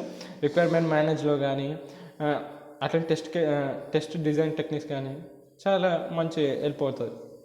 It provides a regular way of starting complex business rules that help for developers as well as for testers కానీ developers కానీ చాలా helpful అవుతుంది. సరే, ఇప్పుడు requirements documentation చూద్దాం. Requirement documentation అంటే software requirements specification అన్న సాఫ్ట్వేర్ రిక్వైర్మెంట్ డాక్యుమెంట్ అని ఒకటే. ఆల్రెడీ ఈ టాపిక్ మనం starting of the video discuss చేసినాం. సో ఇప్పుడు కొంచెం బ్రీఫ్గా చెప్తానంటే, ఎందుకంటే ఫ్లోలో వస్తున్నాం కాబట్టి. ఎందుకంటే రిక్వైర్మెంట్ ఇంజనీరింగ్ లోపల ఒక ప్రాబ్లమ్ స్టేట్మెంట్ ఇచ్చినాకనే ఫస్ట్ ఆ రిక్వైర్మెంట్ ఇంజనీరింగ్ ఏమిటంటే ఫస్ట్ రిక్వైర్మెంట్స్ గ్యాదర్ చేయడం, దాన్ని రిక్వైర్మెంట్స్ ఎనాలిసిస్ అంటారు. తర్వాత రిక్వైర్మెంట్స్ ఎనాలిసిస్ ఇప్పటివరకు డిస్కస్ చేసింది. ఇప్పుడు requirement documentation, software requirements document అనేది ప్రిపేర్ చేస్తాం. తర్వాత రిక్వైర్మెంట్స్ రివ్యూకి వెళ్తుంది. అప్పుడు నీ రిక్వైర్మెంట్ ఇంజనీరింగ్ అనే టాపిక్ అయిపోతుంది అన్నమాట ఫేజ్. ఇప్పుడు రిక్వైర్మెంట్ డాక్యుమెంట్ అనేది ఎందుకంటే సపోజ్ నేను ఎగ్జాంపుల్ చెప్పాలంటే, నేను ఒక డాక్యుమెంట్ ఫార్మాట్ వాడతాను, నువ్వు ఒక డాక్యుమెంట్ ఫార్మాట్ వాడతాను. అప్పుడు కస్టమర్ అనేటోడికి కాన్ఫ్లిక్ట్ క్రియేట్ అవుతుంది. అదే అందరం స్పానిష్ ఉన్న ఒక్కొక్క కస్టమర్ ఒక్కొక్క ప్లేస్ నుంచి ఉంటాడు, వాడు ఒక్కొక్క డాక్యుమెంట్కి అబ్జెక్ట్ పెట్టాడు, నా దగ్గర నుంచి ఆ డాక్యుమెంట్ తీసుకుపోయాడు, అది వేరే డెవలపర్ అనేటోడికి ఇచ్చినాడు, వాడికి అర్థమవుతలేదు నేను చేసిన డాక్యుమెంట్. అలా ఏమవుతుంది, కాన్ఫ్లిక్ట్ అనేది క్రియేట్ అవుతుంది. అట్లా కాన్ఫ్లిక్ట్ క్రియేట్ కాకుండా సో IEEE అనేటి వాళ్ళు ఒక ఎస్ఆర్ఎస్ డాక్యుమెంట్ అనేది IEEE అనేవాళ్ళు ఒక ఫార్మాట్ ఇచ్చారనమాట. ఇంతకుముందు మనం ఫస్ట్ స్టార్టింగ్ ఆడ వీడియో డిస్కస్ చేసినాం. ఆ డాక్యుమెంట్ ఆధారంగా మనం రాయాలి. లైక్ ఇట్లా ఇది ఒక డాక్యుమెంట్ ఇట్లా ఇచ్చిందంటే SRS document introduction, overall description, software specific requirements, validation checks, validation. ఈ ఫార్మాట్ అనేది మీరు అందరూ వాడాలని IEEE అనేటోడు ఒకటి ఇచ్చింది మనకి. ఇచ్చినాక అందరూ అదే ఫార్మాట్ వాడాలి. అదే రిక్వైర్మెంట్ డాక్యుమెంట్ అంటే అది చూసేయండి. ఇప్పుడు రిక్వైర్మెంట్స్ అయిపోయినాకనే దాన్ని రివ్యూ చేయాలి. ఎవడు చేస్తాడు? సో ఎవరైతే మాస్టర్ ఉంటారో ఆ ఇండస్ట్రీ లోపల, సో ఆయన ఇంకోసారి ఆ రిక్వైర్మెంట్స్ దాన్ని రివ్యూ చేసేసి ఓకే ఇది కరెక్టే ఉంది, ఏమైనా మిస్ అయితే ఆయన మళ్ళీ ఒకసారి ఫ్రెష్గా లుక్ వేసేసి మిస్ అయితే ఆయన మెన్షన్ చేయాలి. ఇది రిక్వైర్మెంట్స్ రివ్యూ కిందకి వస్తుంది. తర్వాత సాఫ్ట్వేర్ క్వాలిటీ అష్యూరెన్స్ అనేది వస్తుంది అన్నమాట. సాఫ్ట్వేర్ క్వాలిటీ అష్యూరెన్స్ అంటే ఈ quality is a process ensuring software product meet the quality standards and requirements. ఆ సాఫ్ట్వేర్ ప్రోడక్ట్ నువ్వు చేసావో అది క్వాలిటీ స్టాండర్డ్స్ మీట్ అయిందా, దాని యొక్క రిక్వైర్మెంట్స్ మీట్ అయిందా చెప్పేది సాఫ్ట్వేర్ క్వాలిటీ అష్యూరెన్స్. అర్థమైనా? క్వాలిటీ స్టాండర్డ్స్ మీట్ అయిందా. ఇప్పుడు సపోజ్ ఒక ఫుడ్ ఐటమ్ ఏదో జరిగింది, దీంట్లో కరెక్ట్ ఉన్నాయా, వాళ్ళకి ఒక స్టాంప్ వేస్తాను కదా అది సక్సెస్ అయినట్టు. అట్లనే సాఫ్ట్వేర్ క్వాలిటీ అష్యూరెన్స్ కూడా ఆ క్వాలిటీ స్టాండర్డ్స్ అనేది మీట్ అయిందా, ఇంకా రిక్వైర్మెంట్స్ మీట్ అయింది చెప్పేది సాఫ్ట్వేర్ క్వాలిటీ అష్యూరెన్స్ అనేది. ఓకేనా? ఇది దాని యొక్క డిఫరెన్స్. దీని యొక్క మెయిన్ ఆబ్జెక్టివ్ ఏంటిది మరి SQA షార్ట్ ఫామ్లో. దాని మెయిన్ ఆబ్జెక్టివ్ ఏంటిదంటే ఫర్దర్గా మళ్ళీ వాడికి కస్టమర్ అనేటికి ఇచ్చేసిన తర్వాత మళ్ళీ ఏమైనా డిఫెక్ట్స్ రాకుండా ఏమైనా ఉంటే దాన్ని ఇంకా క్వాలిటీ ఇంకా ఇంప్రూవ్ చేయడానికి ఆ కస్టమర్ యొక్క సాటిస్ఫాక్షన్ని మనం ఎన్ష్యూర్ చేస్తాం సాఫ్ట్వేర్ క్వాలిటీ అష్యూరెన్స్లో. దీని యొక్క మెయిన్ ఆబ్జెక్టివ్ అది. Process implements quality control and management activities through out the development. So దీనివల్ల ఏమంటే అయితే డెవలప్మెంట్ త్రూ అవుట్ డెవలప్మెంట్ అయితే క్వాలిటీ కంట్రోల్ కానీ మేనేజ్మెంట్ యాక్టివిటీస్ కానీ ఇంప్రూవ్ చేస్తూనే ఉంటాం ఈ ప్రాసెస్ లోపల. ఈ ప్రాసెస్ జరిగేటప్పుడల్లా సాఫ్ట్వేర్ క్వాలిటీని ఇంకా కంట్రోల్ని క్వాలిటీ కంట్రోల్ని కానీ మేనేజ్మెంట్ యాక్టివిటీస్ని ఇంప్రూవ్ చేసుకుంటూ వెళ్తాం అన్నట్టు డెవలప్మెంట్ ఫేజ్లో. ఓకేనా. తర్వాత techniques. Techniques uses code reviews, inception, ఆర్డిన్స్ testing to evaluate software quality. ఇవన్నీ టెక్నిక్స్ మనం వాడతాం. కోడ్ రివ్యూస్ కానీ, ఆర్డిన్స్ కానీ, ఇన్సెప్షన్స్ కానీ, టెస్ట్ టు ఎవాల్యుయేట్. ఇవన్నీ ఎందుకు? క్వాలిటీ సాఫ్ట్వేర్ క్వాలిటీ టెస్ట్ చేయడానికి టెక్నిక్స్ అని వాడతాం. ఒక స్టాండర్డ్స్ ఒక గైడ్లైన్స్ ఉంటేనే కదా మనము అది కరెక్ట్ సాఫ్ట్వేర్ క్వాలిటీ ఉందో లేకపోతే. సో మనం ISO 93001 కానీ, ఇది ఫేమస్, ఇవి రెండు CMMI మోడల్ కానీ ఇవి చూసేసి అచ్చా ఈ సాఫ్ట్వేర్ క్వాలిటీ ఉందా, ఆ గైడ్లైన్స్ ఆధారంగా మనము దాన్ని డిఫరెన్షియేట్ చేస్తాం అన్నమాట. తర్వాత క్వాలిటీ యాట్రిబ్యూట్స్ ఫోకసెస్ ఆన్ ఇది క్వాలిటీ యాట్రిబ్యూట్స్ ఏంటి? సాఫ్ట్వేర్ క్వాలిటీ అష్యూరెన్స్లో రిలయబిలిటీ పైన, మెయింటైనబిలిటీ పైన, యూజబిలిటీ, ఎఫిషియన్సీ అండ్ ఫంక్షనాలిటీ పైన మెయిన్గా ఫోకస్ చేస్తుంది. ఓకేనా. కంటిన్యూస్గా ఇంప్రూవ్మెంట్ చేయడం. ఒక క్వాలిటీ సాఫ్ట్వేర్ ప్రొడక్ట్ అనేది మనం వాళ్ళకి ఇచ్చినాకనే అయిపోతుంది. దాన్ని కంటిన్యూగా మానిటర్ చేస్తూ processes and products to identify and improvements ఉంటే మనం వాటిని అప్డేట్ చేస్తూ ఉండాలి at the time, up to date. Matrices employees matrices like defect density and code coverage to evaluate quality. ఓకేనా. క్వాలిటీ ఏమైనా ఉంటే కోడ్లో ఎవాల్యుయేట్ చేసుకుంటే దానికి కోడ్ కవరేజ్ చేయాలి. తర్వాత ట్రైనింగ్, ఎంఫసిస్ స్కిల్ డెవలప్మెంట్. ఇవన్నీ దానిలో పాయింట్స్ అనమాట. Training emphasis skill development for developers, testers to meet the quality standards. ఏం చేస్తుంది software quality students skill development improve చేస్తుంది డెవలపర్స్ అనేటోడికి. టెస్టర్స్కి దీనివల్ల ఏమైనా డెవలపర్స్ కానీ టెస్టర్స్ కానీ స్కిల్ డెవలప్మెంట్ అయింది కాబట్టి దీనివల్ల ఏమవుతుంది? క్వాలిటీ స్టాండర్డ్ అనేది పెరుగుతుంది. అంటే క్వాలిటీ స్టాండర్డ్ అనేది మీట్ అవుతుంది. అదే దీని యొక్క main goal. Documentation requires proper documentation for transparency and traceability. ఓకేనా. ఒక మంచి డాక్యుమెంట్ ఉంటుంది, నీ కస్టమర్ అనేటివాడికి నీకు ఒక మంచి ఉంటుంది అన్నమాట. ఇవన్నీ డిస్కస్ చేసినాం. ఓకేనా. రిక్వైర్మెంట్ అనాలిసిస్, డాక్యుమెంటేషన్, ఇప్పుడు రిక్వైర్మెంట్ రివ్యూ కూడా అయిపోయింది. ఇప్పుడు verification, white box, validation, black box, ఈ రెండు ఉంటాయి అన్నమాట.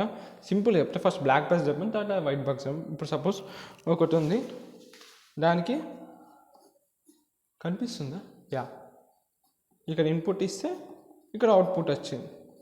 ఇక్కడ నువ్వు లోపల ఏమేమి వాడినావు ఏమో నాకు సంబంధం లేదు. నాకు చికెన్ 65 కావాలన్నా, నువ్వు ఏమి చేసినావు ఎట్లా అంతా నాకు నువ్వు ఎట్లా చేసినావు నాకు అర్థమవుతుంది. ఎక్కువసేపు కావాల్సిన తక్కువసేపు కావాల్సిన లేదు. లాస్ట్ అవుట్పుట్ చికెన్ 65 వచ్చేసింది. సో ఏదైతే నువ్వు ఇన్పుట్ ఇచ్చినావో దానికి కరెక్ట్ అవుట్పుట్ వచ్చేసింది. సో దాన్ని బ్లాక్ బాక్స్ అంటారు. So are we building the right product? ఇప్పుడు నేను చికెన్ 65 నా రిక్వైర్మెంట్ అన్నాను, దానికి కరెక్ట్ అవుట్పుట్ ఏం రావాలి? చికెన్ 65 రావాలి. నూడిల్స్ మంచిగా వస్తే it's not A right product కదా. నాకు కావాల్సిన ప్రోడక్ట్ నువ్వు కుక్ వేసి ఇవ్వాలి. అది దట్స్ ద మెయిన్ కోడ్. దాన్నే బ్లాక్ బాక్స్ అంటారు. బ్లాక్ బాక్స్లో జరిగేది అది. అర్థమైనా? మనం కరెక్ట్ ప్రోడక్ట్ వాడికి కావాల్సిన రిక్వైర్మెంట్స్ ఆధారంగా వాడికి కరెక్ట్ ప్రోడక్ట్ ఇస్తున్నామా? వాడు సో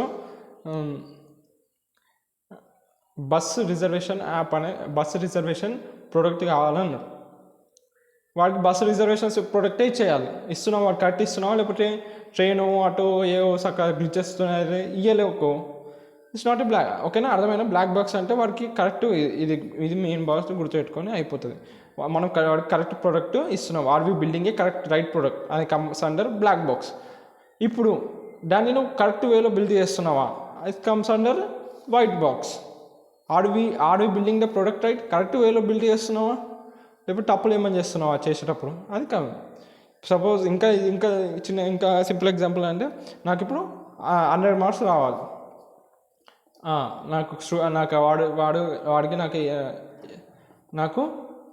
వాడి నుంచి నాకు ఏ గ్రేడ్ కావాలి. వాడి కరెక్ట్ టైంలో వేస్తుండా, వాడికి ఎట్లా మళ్ళీ కాపీ కొట్టి రాయొద్దు. కరెక్ట్ వాడు చదువుకొని కష్టపడి వాడికంటూ ఒక ఏ గ్రేడ్ అనేది వాడు సంపాదించాలి క్లాస్లో అనేసి మనోడికి చెప్పినాం. సో అలా కరెక్ట్ వేలో పోయి తయారు చేస్తున్నా, correct product right, are we building the product right, correct వేలో చేస్తున్నా, వాడు కరెక్ట్ కష్టపడి కాపీ కొట్టకుండా మంచిగా రాస్తున్నా, అది కమ్స్ అండర్ వైట్ బాక్స్ అనమాట. ఫోకస్ ఆన్ ద స్టార్టింగ్, రెండిట్లో సేమ్ మ్యాటర్ ఉంది, జస్ట్ ఈ పాయింట్ అనేది డిఫరెంట్ ఉంది. కరెక్ట్ ప్రొడక్ట్, నువ్వు కరెక్ట్ వేలో ప్రోడక్ట్ బిల్డ్ చేస్తున్నావా, it's come under white box. నువ్వు కరెక్ట్ ప్రోడక్ట్ని బిల్డ్ చేస్తున్నావా, నువ్వు వాడికి కావాల్సిన బస్ రిజర్వేషన్ సిస్టమ్ అంటే బస్ రిజర్వేషన్ సిస్టమ్ ఇస్తున్నావా, అది బ్లాక్ బాక్స్. ఒకవేళ నువ్వు correct bus reservation system correct వేలో బిల్డ్ చేస్తున్నావా, at comes under black box. ఓకేనా, are we building the product right comes under white box, are we building the product is comes under black box. ఇవి రెండింటికి same. Focuses on the static analysis techniques, checks for consistency, completeness and correctness. Code reviews ఉంటాయి, static analysis tools ఉంటాయి, inception of requirements, design and code documentation అనేది ఉంటుంది. Same ఇలా కూడా same. ఓకేనా, ఇక చూడండి, validation ensure that the software product meets the end user requirements. ఆ ఎండ్ యూజర్ యొక్క రిక్వైర్మెంట్స్ మీట్ అవ్వాలి, and it's fit for the intent purpose. వాడు కావాల్సిన insurance that the product means is design specification. వాడు అడిగిన రిక్వైర్మెంట్స్ అని meet అయ్యాలి. Virus ఇదేంటిది, verification insurance that the software products is design and developed according to the specific requirements and standard. వాడు చెప్పిన requirements and standards ఆధారంగానే built అయినా చెప్పేది verification. Okay, definition అర్థమైంది కదా. Next that is software quality factors. Software quality factors are the various factors which indeed the software are termed in as software factors. They can be broadly divided into two categories. ఒక software quality factors రెండు విధాలు, ఒకటి first category, ఇంకోటి second category software quality. ఓకేనా, first కేటగిరీలో ఏం చెప్తే అంటే our factors the seat can be measured directly. ఏంటంటే measured directly such as number of logical errors. ఇదే నువ్వు డైరెక్ట్లీ నువ్వు మెజర్ చేయాలంటావు, like number of logical errors comes under ఏదంట ఫస్ట్ కేటగిరీ కిందకి వస్తుంది సాఫ్ట్వేర్ క్వాలిటీ ఫ్యాక్టర్స్లో.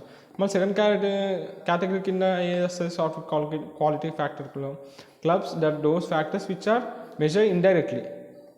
లాజికల్ ఎర్రర్స్ నువ్వు directly చూసి చెప్పేయచ్చు, నీకు తెలుస్తుంది, అది ఫస్ట్ కేటగిరీ. సెకండ్ కేటగిరీ ఇండైరెక్ట్గా తెలిసాయి maintainability, but which of the factors is to be measured to check for the content and quality control. Like ఇప్పుడు మెయింటైనబిలిటీ, ఇట్లా ఏదైతే నువ్వు ఇండైరెక్ట్గా తెలుసుకునే అన్ని సెకండ్ కేటగిరీ ఉంటుంది. ఇవన్నీ సాఫ్ట్వేర్ క్వాలిటీ యొక్క ఫ్యాక్టర్స్, రెండు కేటగిరీలు ఉంటాయి. Next, several models of software quality factors and their categorization have been suggest over the years. ఓకేనా, the classic model of software quality factors suggest by McCall in 1990. So వాళ్ళు అంటూ కొన్ని classic models అనేది discuss చేశాడు. ఒక 11 factors ఆ grouped into 3 categories. అవి ఏవేవి, product operation factors, product revision factors, తర్వాత ప్రోడక్ట్ ట్రాన్సిషన్ ఫ్యాక్టర్స్. ఈ 3 విధాలుగా ఈయన ఎవడు మ్యాక్కాల్ అనేటోడు క్యాటగరైజ్ చేసిన ఒక మోడల్ క్రియేట్ చేసి ఇట్లా ఏవైతే 11 ఫ్యాక్టర్స్ ఉంటాయో ఒక సాఫ్ట్వేర్ క్వాలిటీలో వాటిని క్యాటగరైజ్. ఆపరేషన్ కింద correctness, reliability, efficiency, integrity, usability అంటారు. రివిజన్ కింద వస్తాయి మెయింటబిలిటీ, ఫ్లెక్సిబిలిటీ, టెస్టబిలిటీ వస్తాయి. తర్వాత ట్రాన్సిషన్ కిందకి పోర్టబిలిటీ ఇట్లా వస్తుంది. అర్థమైందా?